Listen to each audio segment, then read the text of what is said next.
বাড়িতে কে আছো? এই তো আমি। আরে বাবা, আসো আসো আসো, বসো বসো বসো।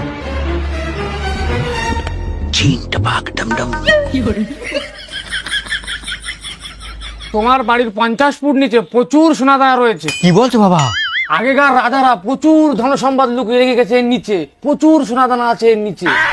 কি বলছো তুমি? কালকে তাহলে আমি জিসিবি এনে উঠুন খুঁড়ে একদম দফা রফা করে দেবো। কোটিপতি হয়ে যাবে তুমি। বিরাট উপকার করেছো বাবা তুমি আমাদের।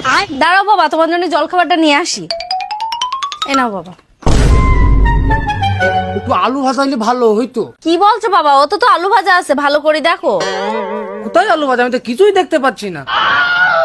ও বাবা, বাবা গো। রুটিটার নিচে আছে, দেখো। ভণ্ড সাধু, 50 ফুট নিচে তোমার সোনাদানা রয়েছে তা তুমি দেখতে পাচ্ছ, আর সামান্য রুটির নিচে আলু ভাজা আছে তা দেখতে পাচ্ছ না?